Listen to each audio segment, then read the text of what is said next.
Jumpa kembali di MDT Journey Inspiration of Life. Pagi ini saya coba mau sharingkan teman-teman dengan temanya hidup tidak di jalan firman Tuhan serta bersama roh Tuhan adalah kebinasaan di dunia maupun di neraka yang kekal. Dari landasan kitab Mazmur pasal 73 ayat 1 sampai 15 dan kitab Mazmur pasal 73 ayat 16 sampai 28 teman-teman. Maksud dari tema pagi ini teman-teman. Jadi sulit sekali teman-teman apabila kita ya untuk melakukan kehidupan sehari-hari kita. Itu dasarnya itu apabila hanya dengan pikiran, perasaan, benda kita, apabila dengan dasar hikmat yang dari kita saja, atau mungkin kita melihat kanan kiri kita, ya kita lihat orang-orang dunia yang tidak berpikir tentang keberadaan Tuhan dan firman Tuhan. Kita juga melihat orang-orang berkeyakinan, dalam arti kata orang-orang yang beragama teman-teman, tapi sebenarnya mereka tidak mengenal firman Tuhan dan Tuhan secara pribadi. Mereka tidak mengerti akan pribadi Tuhan dan firman Tuhan, dan mereka bahkan tidak melakukan firman Tuhan. Itu namanya orang berkeyakinan. Dan kita ini ada di banyaknya di kelompok itu teman-teman. Karena di Indonesia kebenaran dari awal pemerintah itu menghendaki agar kita semua yang sebagai warga negara Indonesia itu harus beragama teman. Jadi ada identik bertuhan gitu. Nah, waktu pemerintah memberikan perintah bahwa kita ini harus beragama, harus bertuhan, akhirnya ada asumsi ya semua orang ya bertuhan, semua orang beragama, kecuali kalau memang ada orang yang benar-benar tidak terlalu peduli akan hal itu. Tapi rata-rata teman orang biasanya akan mayoritas akan percaya gitu apa yang pemerintah perintahkan, yaitu jadi akhirnya cuma beragama atau bertuhan saja. Tapi pertanyaannya, apakah orang yang berkeyakinan itu sudah mengenal firman Tuhan dan pribadi Tuhan gitu? Ya, apakah benar-benar orang berkeyakinan itu sudah mengerti akan firman Tuhan, akan pribadi Tuhan gitu? Dan apakah orang berkeyakinan benar-benar sudah melakukan perintah dan peraturan firman Tuhan? Nah, ini yang jadi tanda tanya teman-teman. Nah, ini yang mesti maksudnya dihati-hati. Kalau kita tidak hidup dengan dasarnya mengadakan firman Tuhan teman, itu kalau secara rohani ya itu sama aja kebinasaan. Kita akan mendapatkan kebinasaan teman-teman, baik di akhirat nanti, di dalam neraka kita akan masuk ke dalam neraka, atau bahkan waktu hidup di dunia ini teman-teman, pasti akan timbul kendala-kendala yang tidak bisa terselesaikan dengan baik gitu. Jadi ibaratnya kalau target orang duniawi itu mengingini target sukses duniawi, ya mungkin targetnya sukses teman, tapi caranya banyak cara-cara sukses dengan segala macam cara yang dihalalkan itu teman-teman, akhirnya juga nggak benar juga gitu. Ya targetnya orang duniawi itu pengen mendapatkan kebahagiaan duniawi. Nah akhirnya apapun juga diperbuat teman-teman. Minum minuman keras, masuk ke dalam dunia gemerlap gitu, malam atau mungkin juga bisa narkoba segala macam gitu. Nah ini yang bisa menyebabkan istilahnya kebahagiaan itu kebahagiaan yang semu teman-teman. Jadi yes, kembali lagi apapun juga dihalalkan, yang penting bisa mencapai kebahagiaan, padahal kebahagiaannya semu. Begitupun juga untuk pemuasan nafsu teman, bahwa saya ini sukses, bahwa saya ini untuk bisa menampakkan diri ke sama kita bahwa kita ini sukses dan terberkati gitu. Ya caranya dia berjuang untuk bagaimana memenuhi nafsu-nafsu duniawi dengan cara yaitu mengadakan gitu ya barang-barang gitu, apapun juga yang sifatnya duniawi ya untuk kepentingan ya bisa show force untuk keangkuhan, kesombongan si orang tersebut teman. Nah ini semua kan semu semua teman, akhirnya ya apa yang diperbuat begitu ya akan terjebak dalam pada posisi akhir itu akan hancur teman. Apa yang dimaksud dengan target sukses duniawi yang baik, kebahagiaan duniawi yang baik gitu, bangunan nafsu duniawi yang dianggapnya baik itu, tapi pada ujungnya juga akan menghancurkan hidup kita teman, hidup pribadi kita, hidup keluarga kita, hidup komunitas kita, hidup masyarakat kita akan hancur semua teman-teman. Nah ini bedanya, maksudnya sharing pagi ini itu justru kita ini butuh tuntunan firman Tuhan teman, untuk bisa benar-benar hidup itu benar-benar mendapatkan dan keselamatan akhirat yang kekal, mendapatkan damai sejahtera yang kekal,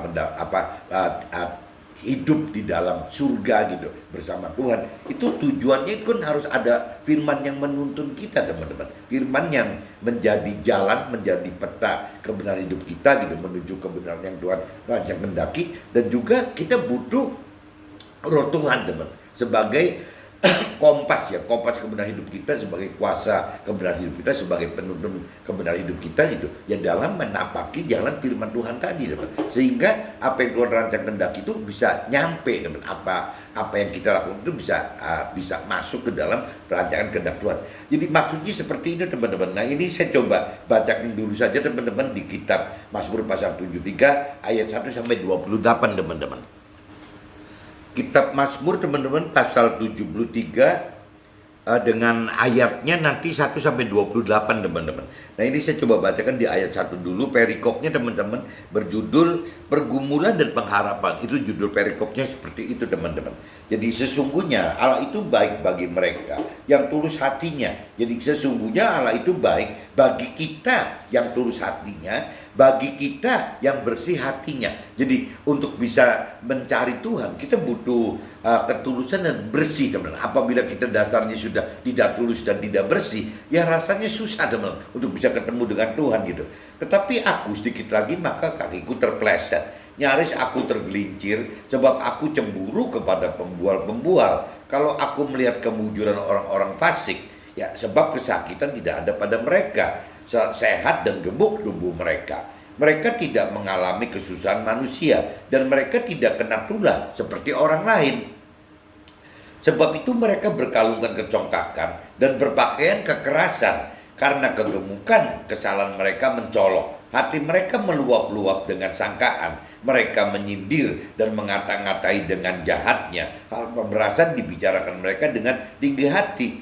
Mereka membuka mulut melawan langit, dan lidah mereka membual di bumi.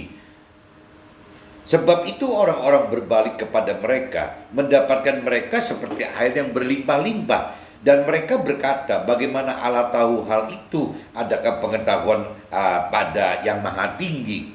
Sesungguhnya itulah orang-orang fasik. Mereka menambah harta benda dan senang selamanya. Sia-sia sama sekali aku mempertahankan hati yang bersih dan membasuh tanganku, tanda tak bersalah. Namun sepanjang hari aku kena tulah dan kena hukum setiap pagi. Seandainya aku mau berkata kata seperti itu, maka sesungguhnya aku telah berkhianat kepada angkatan anak-anakku. Tetapi ketika aku bermaksud untuk mengetahuinya, hal itu menjadi kesulitan di mataku. Sampai aku masuk ke dalam tempat kudus Allah dan memperhatikan kesudahan mereka. Sesungguhnya di tempat-tempat licin kau taruh mereka. Tuhan Allah taruh mereka gitu. Tuhan Allah jatuhkan mereka sehingga hancur. Betapa binasa mereka dalam sekejap mata, lenyap habis oleh karena kedahsyatan. Seperti mimpi pada waktu terbangunnya Tuhan, pada waktu terjaga, rupa mereka Tuhan Allah pandang hina. Ketika hatiku merasa pahit dan buah pinggangku menusuk-nusuk rasanya, aku dungu dan tidak mengerti seperti hewan aku di dekat Tuhan Allah gitu. Tetapi aku tetap di dekat Tuhan Allah. Engkau memegang tangan kananku. Dengan nasihatmu, engkau menuntun aku. Dan kemudian, engkau mengangkat aku ke dalam kemuliaan. Siapa gerangan ada padaku di sorga selain engkau? Selain engkau, tidak ada yang kuingini di bumi. Sekalipun dagingku dan hatiku habis lenyap, gunung batuku dan bagianku tetaplah Allah selama-lamanya. Sebab sesungguhnya siapa yang jauh daripadamu akan binasa. Kau binasakan semua orang yang berzina dengan meninggalkan engkau. Tetapi aku suka dekat pada Allah. Aku menaruh tempat perlindunganku kepada Tuhan Allah, supaya dapat menceritakan segala pekerjaannya. Ini saya sudah bacakan di kitab Mazmur pasal 73, teman-teman, dari mulai ayat 1 sampai ke dalam ayat 28, teman-teman. Mudah-mudahan teman-teman bisa nangkap apa isinya. Jadi saya coba sekarang masuk lagi ke dalam draftnya aja, teman-teman, supaya bisa dijelaskan lebih rinci gitu. Mazmur pasal 73 ayat 1 sampai 7. Butuh ketulusan dan bersih hati untuk dapat beranggapan pribadi dan firman Tuhan itu baik dan benar. Jadi apabila kita tidak tulus dan tidak baik, teman-teman, sulit sekali, teman-teman, untuk menganggap gitu, menyatakan bahwa yang namanya firman Tuhan dan roh Tuhan itu baik dan benar, teman. Karena belum ada pengertian lebih dalam, belum ada keberanian untuk melakukan firman Tuhan. Jadi akhirnya malah ada kecenderungan seperti orang dunia, teman-teman. Ya, meskipun kita berasa bahwa kita ini sudah beragama, kita sudah secara formalitas dan simbolis sudah menerima Tuhan secara pribadi dan firman Tuhannya, teman-teman. Kita merasa seperti itu, teman.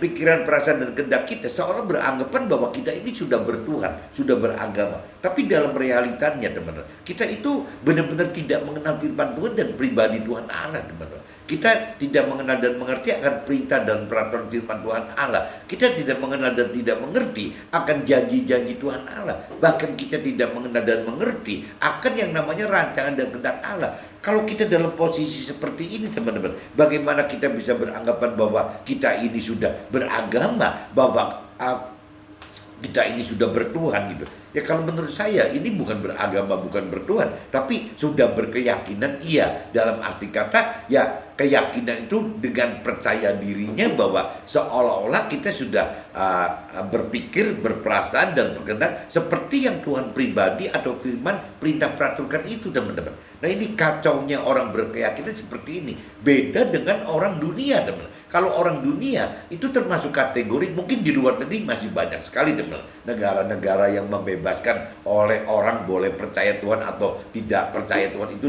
diserahkan kepada penduduknya, kepada masyarakatnya. Di barat itu masih banyak, teman-teman. Nah, kategorinya orang-orang dunia itu benar-benar orang yang tidak berpikir gitu tentang adanya Tuhan Allah dan firman Tuhan Allah atau tidak. Mereka tidak berpikir. Mereka lebih berpikir mengandalkan dari ya pikiran, perasaan, kehendaknya si manusia sendiri, teman-teman. Jadi ya cuma seperti itu. Tapi kalau cerita orang yang berkeyakinan beda, teman-teman. Ya seolah-olah sudah bisa beranggapan, sudah beragama, sudah menerima Tuhan, tapi tidak mengenal akan firman Tuhan, tidak mampu mengerti akan firman Tuhan, dan tidak berani melakukan firman Tuhan. Jadi cuman melakukan seperti orang dunia pada umumnya, cuman beda gelar aja, teman-teman. Kalau orang dunia di negara barat tidak dicantum agamanya apa.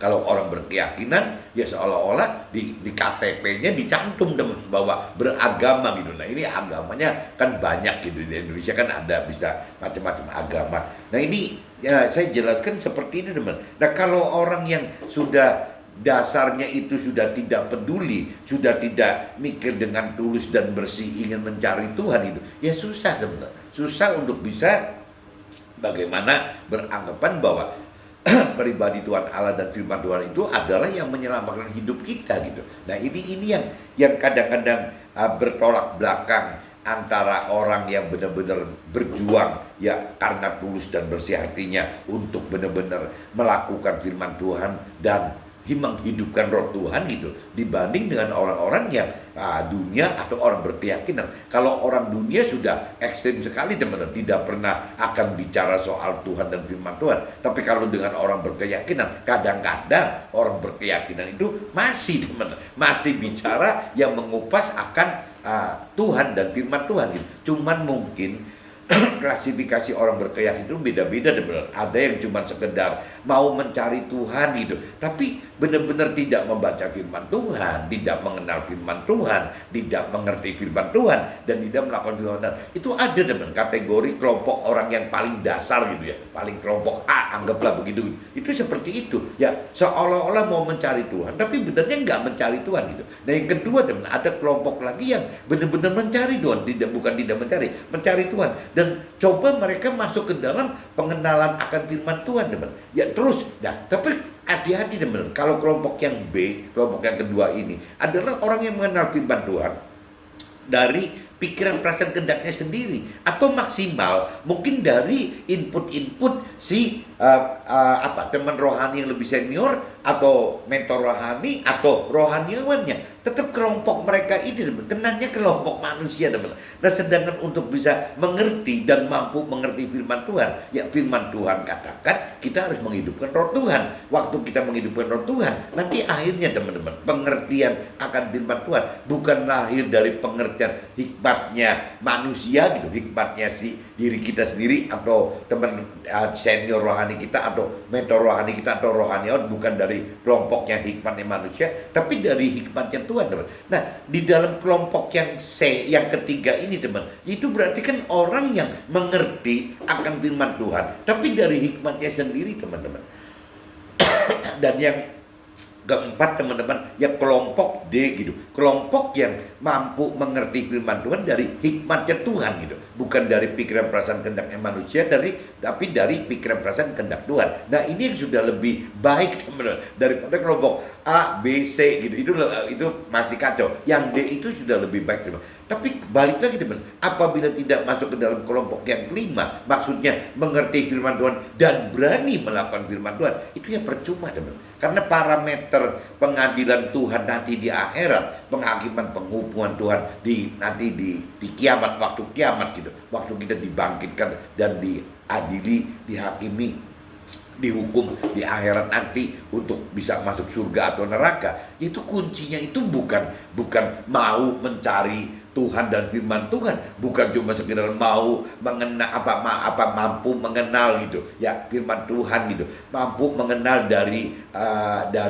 pikiran sendiri gitu, manusia sendiri ya, bahkan mampu mengerti dari jiwanya Tuhan, dari pikiran perasaan kehendak Tuhan, itu tidak cukup teman. Parameter itu adalah melakukan firman Tuhan. Siapa yang melakukan firman Tuhan, ya akan Tuhan hukum dan akan adili ya, untuk mendapatkan kehakiman dan hukuman. Masuk ya pelaku firman Tuhan berarti masuk ke dalam kategori keselamatan akhirat yang kekal gitu. Tapi kalau bicara yang tidak melakukan firman Tuhan, ya masuk ke dalam kebinaan kekal di dalam neraka. Cuman itu aja, sesimpel itu aja teman-teman. Makanya di sini dikatakan gitu teman-teman, saya ulang lagi, butuh ketulusan dan bersih hati untuk dapat beranggapan pribadi dan firman Tuhan itu baik dan benar. Karena jiwa kita yang berupa pikiran, perasaan, serta kehendak kita selalu dibandingkan dengan yang dilakukan, dialami oleh orang dunia dan orang-orang berkeyakinan yang pada umumnya yang hidup dengan cara-cara duniawi. Nah kita kalau tidak tulus dan bersih teman-teman, akhirnya kita tergoda untuk bisa membandingkan kita dengan orang dunia atau orang berkeyakinan tadi. Nah ini kita bisa tergelincir teman-teman, tergelincir untuk bisa ikut seperti orang dunia dan orang berkeyakinan yang tidak melakukan firman Tuhan teman-teman. Atau kalaupun mereka melakukan firman Tuhan tanpa sadar gitu, ya cuma sedikit sekali teman-teman. Melakukan firman Tuhan itu sedikit sekali. Nah ujung-ujungnya ya kalaupun masuk ke dalam surga gitu, ya hanya menjadi warga surga yang jelata saja, yang kebanyakan saja teman. Sedangkan kalau bicara Tuhan itu kan pengen sekali, Tuhan Allah itu pengen sekali kita itu sempurna teman-teman. Sempurna supaya bisa menjadi keluarga Tuhan di dalam sorga. Ya supaya bisa menjadi ikut mengatur bersama Tuhan di dalam sorga. Ya kepada warga sorga yang jelata tadi. Ya atau ya Tuhan pengen sekali jadi benar-benar kita ini di posisi yang lebih tinggi daripada cuman warga jelata surga saja teman. Itu Tuhan ingin itu teman. Ya Tuhan pengen kita seperti nabi kita. Ya misalnya kalau di Nasrani ya berarti Tuhan pengen kita seperti Nabi Isa. Kalau di Muslim ya Tuhan pengen teman-teman dan keluarga saya di Muslim itu seperti Nabi Muhammad. Yang namanya di orang di Konghucu juga sama. Ya pengen seperti Nabi Konghucu. Dan yang lainnya teman, agama Buddha mungkin Siddhartha Gautama atau Hindu atau apa lagi gitu. Ya seperti itu teman-teman. Jadi pengen sekali Tuhan itu kita sempurna atau seperti nabi kita gitu. Ya atau ya melakukan firman. Ya secara militan melakukan firman semua. Nah, bagaimana bisa melakukan firman secara militan apabila hati kita tidak tulus dan tidak bersih teman-teman. Dengan pengharapan seolah-olah Tuhan dijadikan satu alat gitu untuk bisa ya mencapai target-target duniawi, bahagia duniawi, pemenuhan nafsu duniawi. Nah, akhirnya kan jadi melenceng teman. Kita tidak tulus dan tidak bersih ya mengenal dalam hal mengenal pribadi Tuhan Allah dan juga firman Tuhan Allah. Maksudnya di kitab Mazmur pasal 73 ayat 1 sampai 7 seperti itu teman-teman. Nah, saya lanjut lagi di kitab Mazmur pasal 73 ayat 8 sampai 12 teman-teman. Orang dunia dan orang berkeyakinan tidak kenal dan tidak mengerti serta tidak lakukan firman Tuhan, karena orang dunia tidak mau pikirkan akan pribadi Tuhan dan firman Tuhan, yang berbeda dengan orang berkeyakinan yang mengaku percaya Tuhan tetapi hidupnya tidak berbeda dengan orang dunia. Jadi banyak sekali yang seperti itu teman-teman, yang tadi saya jelaskan waktu awal kan, bahwa kalau orang di luar negeri banyak sekali orang yang tidak beragama, tidak bertuhan, tidak masalah.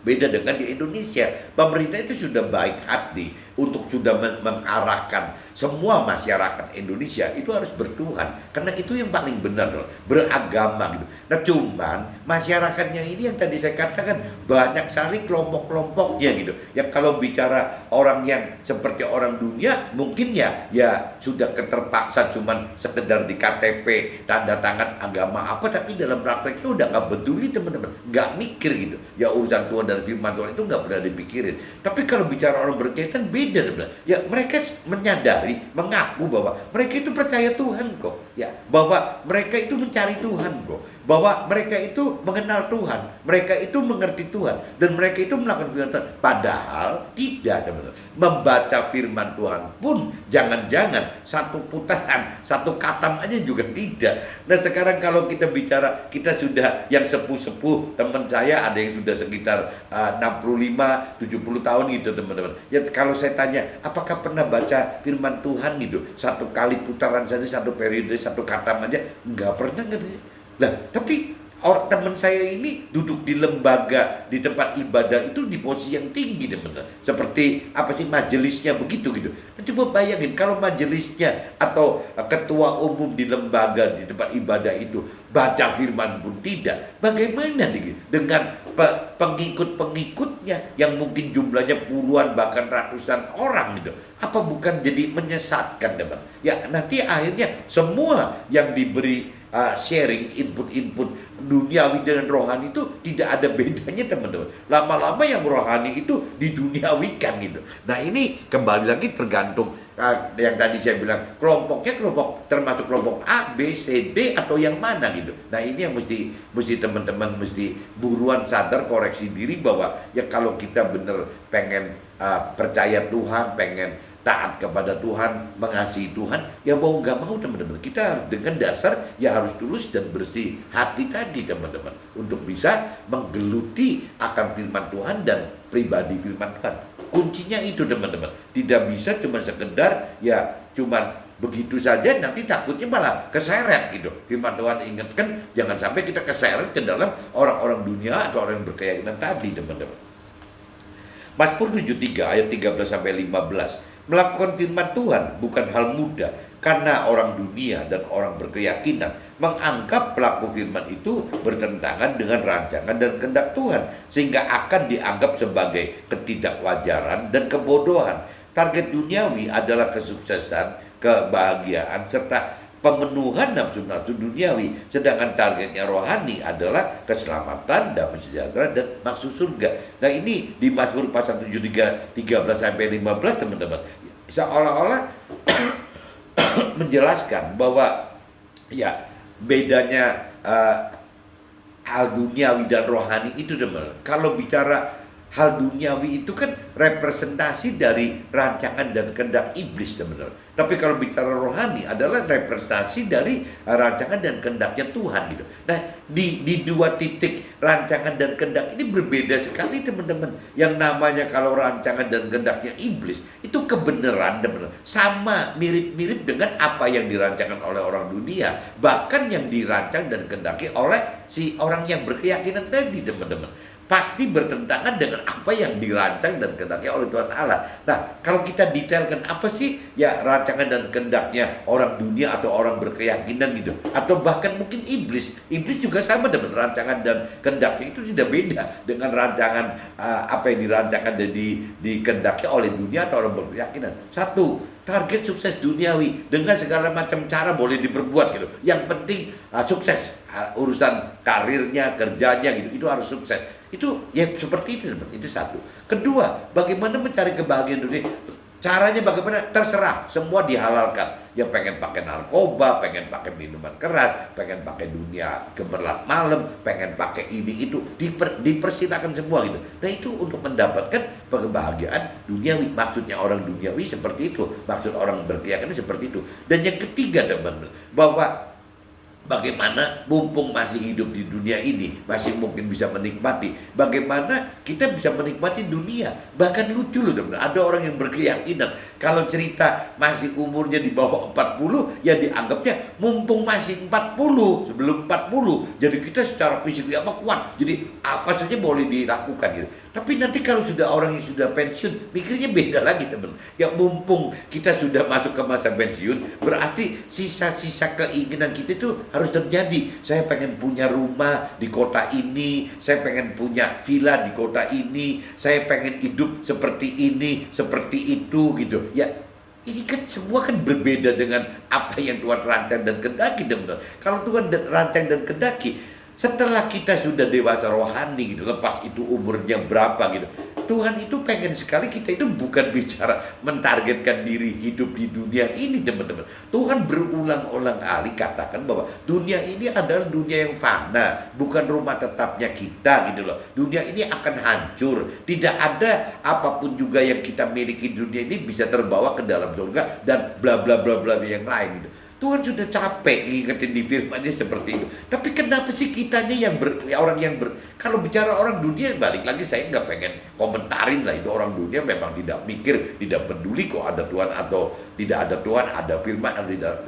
Yang saya gemes itu yang urusan orang berkeyakinan teman. Orang berkeyakinan terserah loh agamanya apa gitu. Ya kenapa sih kok tidak bisa tulus dan bersih, ya percaya, taat, mengasihi Tuhan dengan ya minimal percayalah bahwa firman Tuhan itu adalah perintah-perintah firman Tuhan yang benar gitu. Ya itu yang harus kita ikuti gitu. Ya yang namanya firman Tuhan itu adalah ya jalan gitu. Ya jalan kita untuk mencapai target yang Tuhan inginkan. Nah kembali lagi, apa sih target rancangan kehendak Tuhan yang Tuhan inginkan? Beda sekali dengan yang dunia teman-teman. Jadi kalau dunia kan tadi target sukses duniawi, bahagia duniawi, pemenuhan hal-hal nafsu duniawi gitu. Ada yang cerita mumpung masih muda jadi boleh macam-macam, ada yang udah mikir sudah tua jadi akhirnya ya macam-macam juga gitu. Macam-macam pengen punya rumah, punya villa, punya aktivitas ini. Bukannya mikirkan apa sih yang Tuhan perintah dan peraturkan, apa yang Tuhan rancang dan aturkan gitu. Apa yang Tuhan janjikan. Harusnya kan masuk ke situ teman. Terutama yang sudah usianya di atas 55 tahun itu, yang sudah merasa diri bahwa dia itu secara umur sudah dewasa. Nah, tapi kalau kedewasaan rohaninya tidak ada teman-teman, apakah bukannya orang yang berpikir nanti kalau tua setelah pensiun saya pengen tinggal di kota ini, pengen melakukan ini, apakah itu bukan sekonyol seperti anak-anak rohani yang balita, yang anak-anak rohani, remaja rohani akan kategori itu. Padahal usia secara tubuh gitu, secara tubuhnya itu sudah di atas 55 tahun teman, sudah masuk ke dalam masa pensiun. Nah ini banyak teman-teman, orang yang seperti ini banyak gitu. Nah ini yang mesti kita robah, bagaimana caranya bahwa kita sudah tidak bisa seperti itu lagi teman-teman. Ya kita harus berbeda meskipun banyak resiko kita tergelincir untuk ke bawah ke orang-orang berkeyakinan itu, karena orang berkeyakinan jumlahnya banyak. Kita kalau diumpamakan seperti ngantri tiket aja teman-teman, kalau misalnya kita pengen rebutan ya tiket kereta api gitu, semua orang ngumpul ada di jalur kiri teman-teman. Ya kita ada di jalur kanan yang cuma sedikit orang, kita bisa curiga loh teman. Jangan-jangan kita ngantri ini yang salah gitu. Ya kita itu ke orang-orang kok ngantrinya ke kiri, kok kita ke kanan. Padahal tidak salah teman. Kenapa tidak salah? Karena kita sudah ingin pesen tiket untuk balikannya gitu. Sedangkan mereka untuk berangkatnya. Berarti yang berangkat itu kan pasti kan yang berkerubut tuh. Sedangkan kita karena sudah mendapatkan kriteria berangkat, kita tinggal menunggu tiket balikannya. Ya otomatis yang ngantrinya sedikit teman. Itu dibayanginnya seperti itu teman-teman. Itu karena kalau kita sudah lebih dewasa rohani, berarti kita sudah melewati lebih dulu ya urusan balita rohani, kanak-kanak rohani, dan remaja rohani, sehingga waktu dewasa rohani kita sudah tidak cempit-cempitan dengan yang mereka-mereka itu, teman-teman. Nah, ini yang kita mesti balik lagi. Kalau tanpa ada ketulusan dan kebersihan hati kita, susah, teman-teman. Susah sekali untuk bisa masuk ke dalam rancangan kehendak Tuhan yang isinya kurang menyenangkan bagi orang dunia, kurang menyenangkan bagi orang keyakinan, dan sangat tidak menyenangkan bagi iblis. Apabila kita masuk ke dalam target-target yang Tuhan rancang dan kehendaki. Kenapa? Ya karena Tuhan kembali lagi, Tuhan pengen bukan target sukses duniawi, tapi Tuhan pengen target keselamatan akhirat di dalam surga. Kan udah bertentangan, teman. Yang bahkan Tuhan mesti ninggalkan yang ini ngumpulin harta benda. Tuhannya disuruh meninggalkan harta benda. Itu beda. Yang kedua, misalnya dunia mengendaki kebahagiaan duniawi dengan segala macam cara dihalalkan. Nah, kalau cerita Tuhan kan tidak. Pengennya kan mendapatkan damai sejahtera gitu. Hidup melakukan firman Tuhan bersama roh Tuhan, sudah, ya kita nanti akan mendapatkan damai sejahtera. Nah, ini tidak disukai oleh orang dunia dan orang berkeyakinan, teman-teman. Yang ketiga, teman-teman, Tuhan cuma simpel sekali. Yang penting Anda masuk ke dalam surga, sudah. Dan sedangkan kalau duniawi tidak. Bagaimana kita mesti show force dulu menunjukkan keangkuhan dan kerombongan kita dengan memenuhi nafsu-nafsu duniawi kita. Ya termasuk yang tadi, termasuk yang istilahnya orang yang sudah 55 tahun tapi pola pikirnya masih begitu, pengen punya villa, pengen punya rumah, pengen ini, tapi urusannya dunia semua, teman. Nggak mikirin nanti bagaimana gitu. Ya kalau masuk ke dalam akhirat kekal, bukan yang dipikirin kekekalan, tapi dipikirin secara duniawi saja. Nah, ini kan orang fisiknya sudah tua gitu, sudah sepuh di atas 55 tahun, tapi yang namanya rohaninya masih balita, kanak-kanak, atau masih remaja rohani. Nah, ini mesti buru-buru koreksi diri, takut nggak selamat, teman-teman. Nah, ini saya coba baca lagi, teman-teman. Mazmur 73 ayat 13-15. Melakukan firman Tuhan bukan hal mudah, karena orang dunia dan orang berkeyakinan menganggap pelaku firman itu bertentangan dengan rancangan dan kehendak Tuhan, sehingga akan dianggap sebagai ketidakwajaran dan kebodohan. Target duniawi adalah kesuksesan, kebahagiaan, serta pemenuhan nafsu-nafsu duniawi. Sedangkan target rohani adalah keselamatan, damai sejahtera, dan masuk dalam surga. Yang tadi saya sudah jelaskan, teman-teman. Nah, kita coba masuk lagi ke dalam kitab Mazmur pasal 73, teman-teman, 16-20. Menjadi dewasa rohani akan dibutuhkan kedalaman pengenalan dan kemampuan mengerti serta keberanian melakukan firman Tuhan, teman. Semua hanya akan terjadi jika kita kaitkan dengan hidupkan roh Tuhan. Hal tersebut ya butuh mengerti jika kita miliki tubuh dan jiwa serta roh. Nah, ini, teman-teman, kita berulang kali firman Tuhan katakan untuk bisa lebih dalam mengenal firman Tuhan, untuk mampu mengerti firman Tuhan, untuk mampu berani melakukan firman Tuhan. Itu semua firman katakan, teman-teman, harus ada roh Tuhan yang dihidupkan di dalam kita. Nah, problemnya, teman, banyak pertanyaan dari orang dunia atau orang berkeyakinan khususnya gitu, yang bertanya maksudnya roh Tuhan itu apa gitu, roh Tuhan itu maksudnya apa gitu. Nah, karena orang berkeyakinan pada intinya, teman-teman, ya berpikir seperti orang dunia. Orang dunia dan orang berkeyakinan berpikir gak beda dengan binatang, teman. Jadi seolah-olah di dalam pengenalan pengertian orang dunia dan orang berkeyakinan bahwa tidak beda, teman, antara manusia dengan binatang atau makhluk-makhluk lain di luar manusia.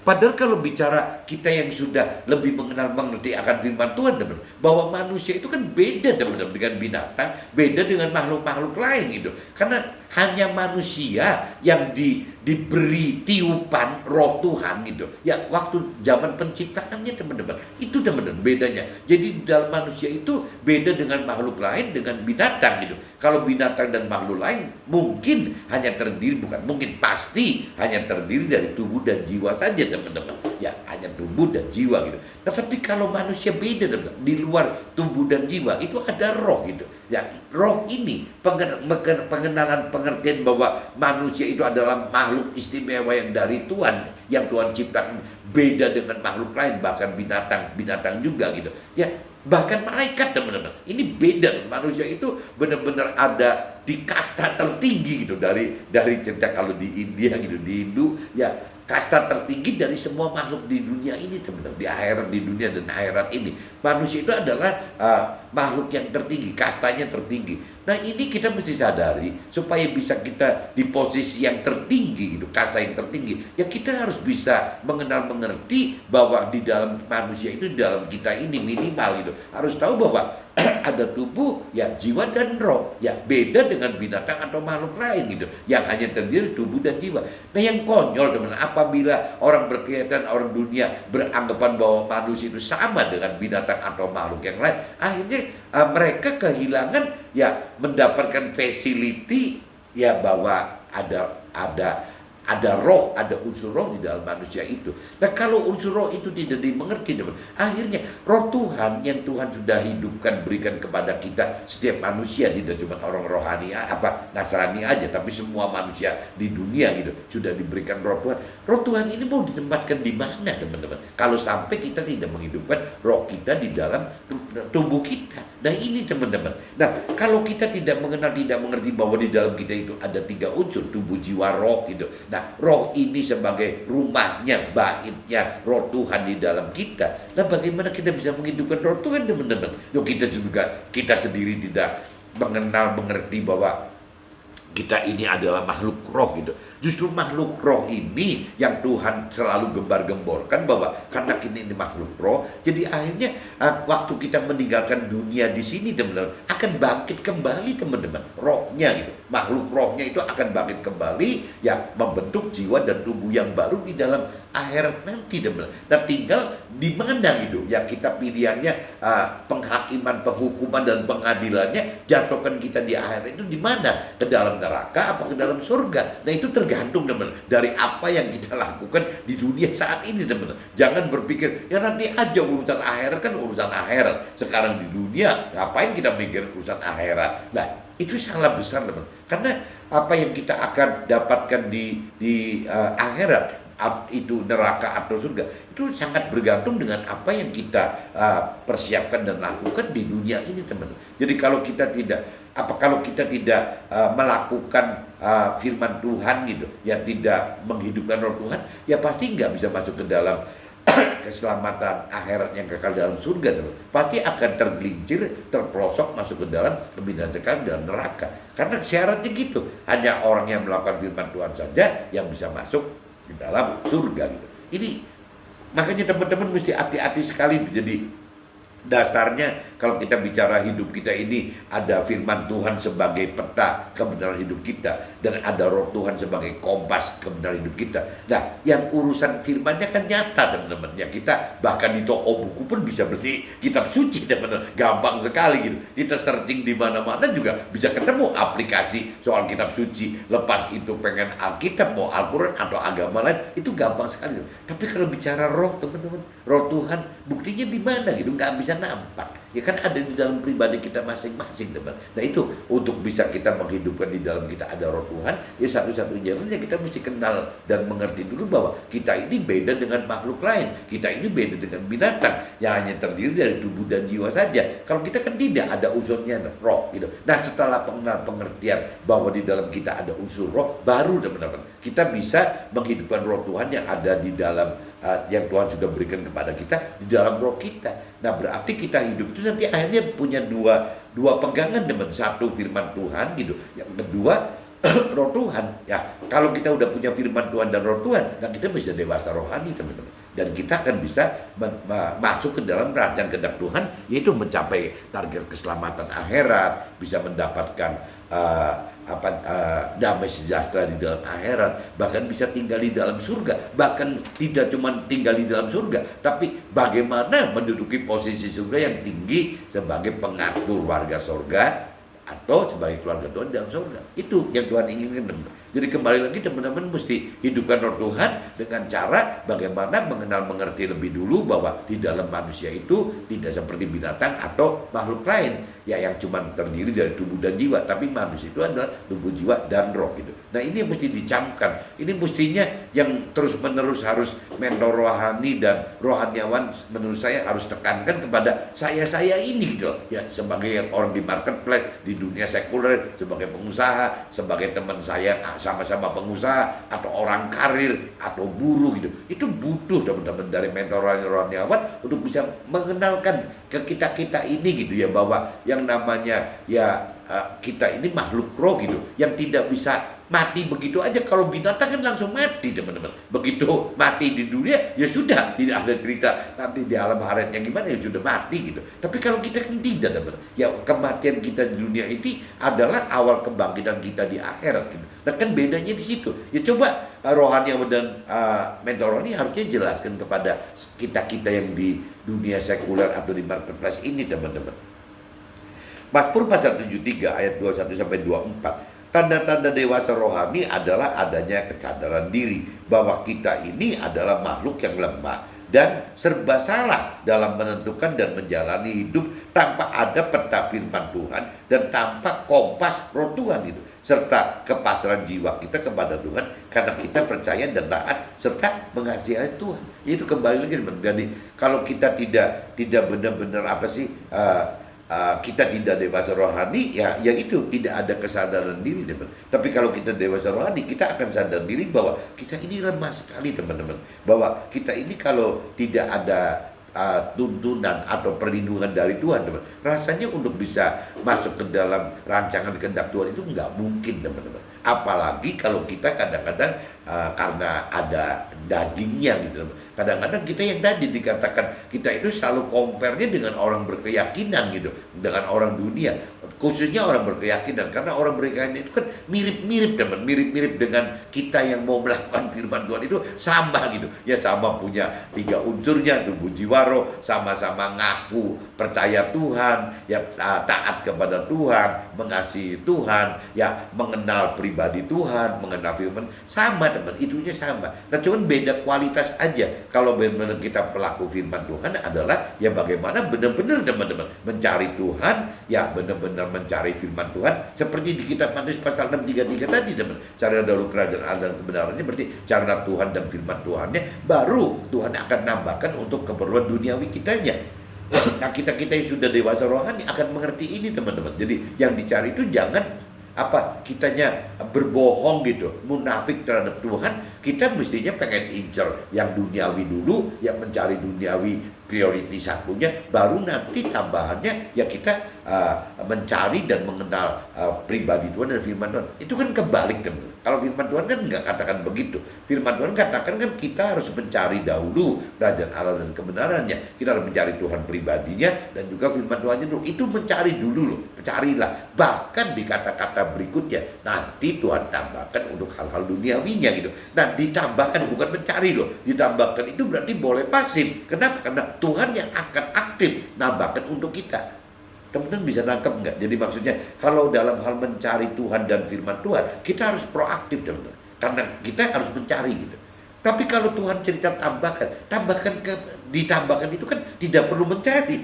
Tuhan yang akan sibuk menambahkan untuk kita gitu. Bukan kita yang mencari tambahan, bukan. Tuhan yang akan sibuk menambah kita. Nah, tapi setelah kita dewasa rohani teman-teman, setelah kita mengerti kedalaman akan firman Tuhan yang benar itu hidup harus bagaimana. Nah, yang kunci yang saya sering bocorin itu kayak gitu teman-teman. Jadi Tuhan akan sangat benar-benar memberkati kita secara duniawi apabila kita sudah lebih mengerti akan perintah firman Tuhan, sudah lebih mengerti akan janji Tuhan, dan sudah lebih mengerti akan rancangan kehendak Tuhan gitu. Sehingga hal-hal duniawi yang ditambahkan Tuhan bagi kita itu bisa dimanfaatkan sebagai alat Tuhan memberitakan kebenaran firman Tuhan untuk si sesama kita ini menjadi pelaku firman lagi teman-teman. Urutannya seperti itu. Syukur-syukur sesama kita yang sebagai pelaku firman bisa juga gitu menjadi alat Tuhan yang memberitakan kebenaran firman Tuhan kepada sesama yang lain lagi. Nah ini kan yang seperti multi level marketing teman-teman. Harusnya kan seperti itu gitu.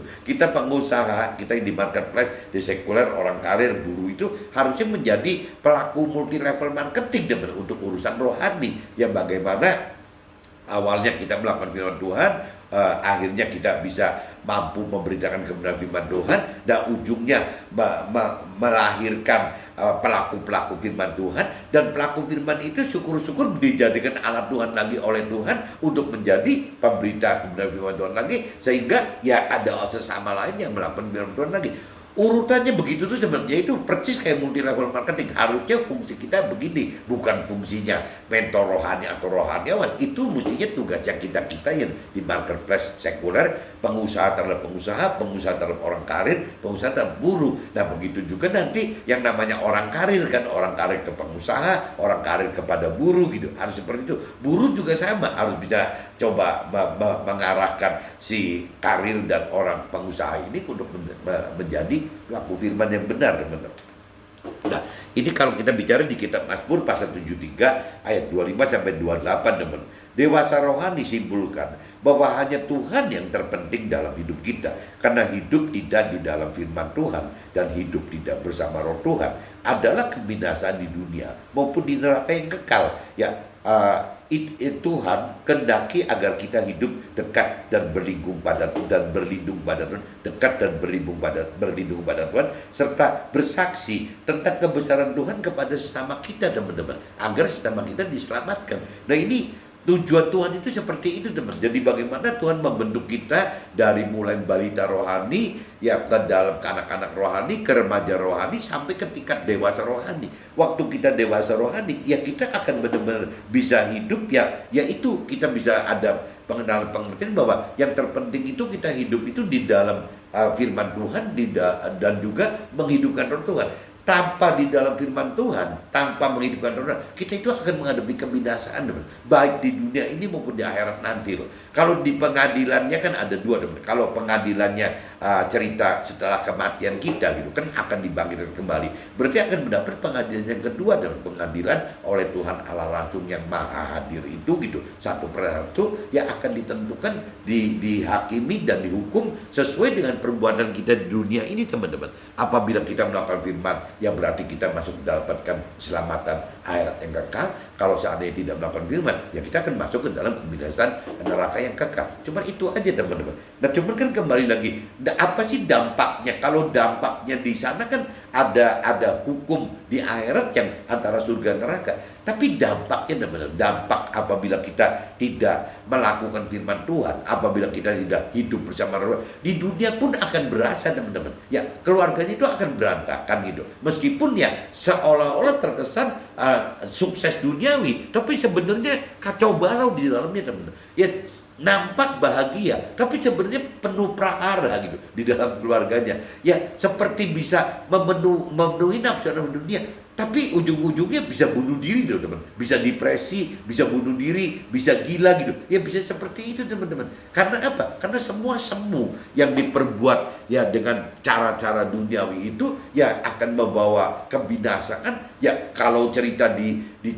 alam kekal, ya pasti ketemunya dengan Tuhan Allah gitu, yang tidak bisa kita berbohong karena Tuhan itu maha tahu ya. Tapi kalau bicara dampak di duniawinya ya seperti itu, teman-teman. Apabila kita tidak dewasa rohani, ya dampaknya itu kita akan hidup dalam kebinasaan yang karena kesemuan tadi, kebinasaan yang tubuh jiwa roh itu semu gitu, teman. Ya akhirnya tadi ya kelihatannya sukses tapi juga penuh masalah gitu, nggak ada happy sama sekali. Ya kayak pengen bahagia tapi juga penuh kendala-kendala, problem, permasalahan gitu. Yang namanya istilahnya sudah bisa tercukupi semua kebutuhan duniawinya. Ya cuman bukan untuk kesenangan, kebahagiaannya sendiri, tapi untuk sekedar show force aja, menunjukkan bahwa saya ini sukses loh usahanya, saya ini bahagia loh hidupnya. Ya cuma dengan cara begitu. Tapi dalam realitanya meskipun mereka bisa memenuhi segala macam nafsu duniawi,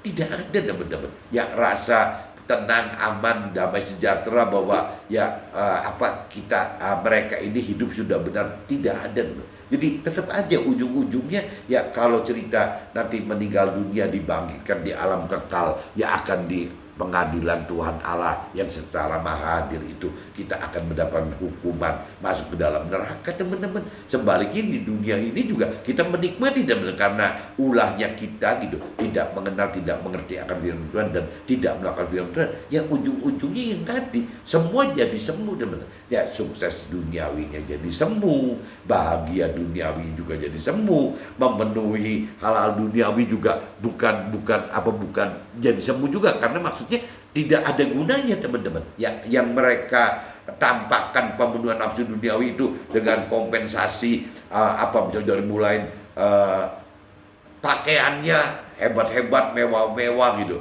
makanannya, hidupnya mewah, pikniknya ya mewah juga, semua ditunjukkan dengan hal-hal yang mewah. Tapi semua semu semua teman-teman, karena ya di dunia ini Tuhan katakan bahwa itu cuma sementara aja gitu. Kenapa kita hidup hanya untuk all out dari kepentingan dunia? Mudah-mudahan teman-teman sharing pagi ini teman-teman bisa tangkap maksud saya. Hidup tidak di jalan firman Tuhan serta tidak bersama dengan roh Tuhan adalah kebinasaan di dunia yang tadi saya katakan, karena semua maupun ya di neraka yang kekal nanti teman. Jadi dua-duanya nggak ada yang enak di sekarang, di dunia sekarang juga akan jadi semu gitu, yang di akhirat nanti akan masuk neraka. Oke teman-teman, see you, bye bye.